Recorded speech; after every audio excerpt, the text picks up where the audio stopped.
Dan lihat kesungguhan dakwahnya Rasulullah. Ketika beliau mengajak orang Taif, tidak diterima oleh orang Taif, bahkan beliau dicelakakan oleh orang Taif yang memang ikhlas tujuan beliau mengajak. Tapi beliau ketika tidak diterima dakwahnya, beliau tidak mendoakan keburukan sebagai bentuk balas dendam beliau. Karena memang beliau tujuannya mengajak, walaupun mereka yang tidak mau diajak, Rasulullah masih berharap mungkin keturunan mereka yang akan mau diajak.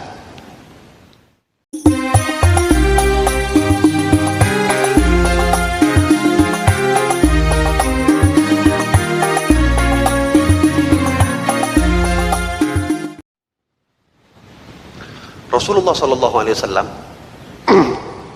ketika dakwah di kota Taif, ingin minta bantuan kepada orang-orang yang ada di kota Taif.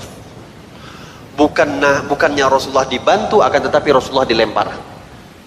Sampai-sampai dikatakan Rasulullah hampir meninggal di kota Taif. Keluar Nabi Muhammad dalam keadaan terluka badannya. Zaid ibn Harithah yang pun ikut sama beliau pun dalam keadaan terluka badannya. Datang malaikat, dikirim oleh Allah malaikat gunung untuk menawarkan kepada Rasulullah, ya Rasulullah, kalau engkau katakan gunung ini angkat dan kami akan angkat, kami timpakan kepada orang-orang kota Taif, engkau izinkan, kami akan buat, kami sudah diizinkan oleh Allah. Apa kata Rasulullah? Tidak. Aku berkeinginan satu saat, walaupun bukan daripada mereka orang-orang Taif yang beriman kepada aku mengharapkan akan keluar daripada sulbi-sulbi mereka yang akan beriman kepada Allah dan beriman kepada aku.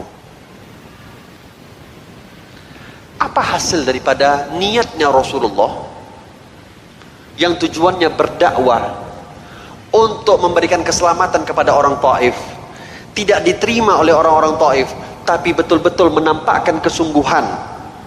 Karena memang tujuannya Rasulullah adalah bagaimana orang-orang yang ada di kota Taif itu beriman kepada Allah. Dan nampak kesungguhannya Rasulullah tidak marah sedikit pun, walaupun niatnya itu tidak diterima oleh orang-orang yang ada di kota Taif. Dan beginilah seharusnya kita semua yang berdakwah, kalau memiliki sifat yang dimiliki oleh Rasulullah, maka para ustadz tidak akan lagi kecewa kalaupun di dalam masjidnya tidak ada yang mendengarkan pengajiannya.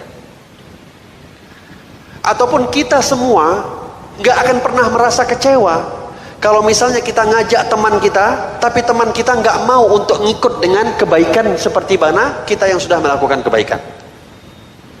Kenapa? Asal daripada dakwah itu adalah kita mengajak. Tujuannya mengajak.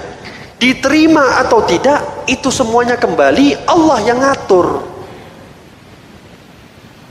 Bukan tugas kita memastikan kita harus membawa orang tersebut harus mau dengan ajakan kita.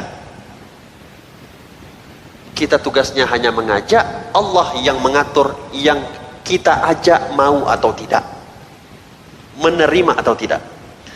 Dan lihat kesungguhan dakwahnya Rasulullah. Ketika beliau mengajak orang Taif, tidak diterima oleh orang Taif, bahkan beliau dicelakakan oleh orang Taif yang memang ikhlas tujuan beliau mengajak. Tapi beliau ketika tidak diterima dakwahnya, beliau tidak mendoakan keburukan sebagai bentuk balas dendam beliau. Karena memang beliau tujuannya mengajak, walaupun mereka yang tidak mau diajak, Rasulullah masih berharap mungkin keturunan mereka yang akan mau diajak. Apa natijahnya? Dikatakan tidak ada satu sulbi daripada orang-orang yang melempar Rasulullah di kota Taif ketika itu, yang mana di antara mereka kalau bukan anaknya, cucunya, semuanya beriman kepada Rasulullah. Sampai sekarang Taif 100% semuanya beriman kepada Allah, orang Islam semua. Tapi coba kalau Rasulullah mengambil inisiatif, Rasulullah menyerah dengan usahanya beliau, dan beliau pakai sifat dendam, hancurkan saja itu Taif. Maka bisa jadi sudah berubah niatnya Rasulullah. Yang awalnya niatnya tulus mengajak, akhirnya seakan-akan Rasulullah itu mengajak untuk memuliakan dirinya, bukan lagi memuliakan Allah.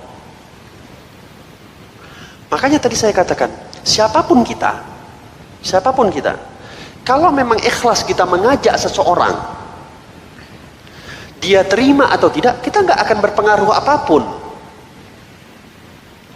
Tapi kalau kita mendapati ada orang, ya, kalian kalau nggak hadir majelis saya, kalian ini masuk neraka semua. Atau kalian kalau nggak hadir majelis saya doakan kalian keburukan. Maka orang ini hakikatnya dia mengajak kepada Allah atau dia mengajak untuk dirinya sendiri? Kalau dia mengajak kepada Allah, bisa jadi dengan dia mungkin orang tersebut tidak ditakdirkan beriman melalui dia, akan tetapi bisa jadi melalui orang lain. Oleh sebab itu, kenapa kita diperintahkan oleh Allah dan diajarkan oleh Rasulullah tidak pernah mendoakan keburukan kepada orang? Karena hakikatnya kita mau semuanya hambanya Allah, umatnya Rasulullah itu masuk dalam surga. Itulah hakikatnya. Tapi ketika kita berani mendoakan keburukan, maka hakikatnya kita hanya mengedepankan hawa nafsu kita dibandingkan kita mengedepankan apa yang diinginkan oleh Allah kepada hambanya. Allah gak pernah mau salah satu pun di antara kita masuk ke dalam api neraka. Hanya syaitan dan iblis yang ingin manusia itu sebanyak-banyaknya masuk dalam api neraka. Kalau kita mendoakan keburukan kepada orang lain, maka bukan kita mengikuti jalannya Allah, tapi kita mengikuti jalannya iblis. Balik lagi, lihat bagaimana kesungguhan niatnya Rasulullah. Dilihat oleh Allah, aku harap ya Rasul, ya Allah, nanti akan keluar daripada sulbi-sulbi orang-orang yang ada di kota Taif, semuanya beriman kepada engkau. Gak di zamannya Rasulullah mereka beriman, tapi setelah wafatnya Rasulullah berbondong-bondong orang Taif mengatakan asyhadu an la ilaha illallah wa asyhadu anna Muhammadar Rasulullah. Inilah yang dikatakan niat seseorang merupakan mendapatkan efek yang sangat luar biasa, yang terkadang yang dia niatkan batasannya sampai ini, tapi Allah berikan batasannya lebih daripada apa yang dia niatkan.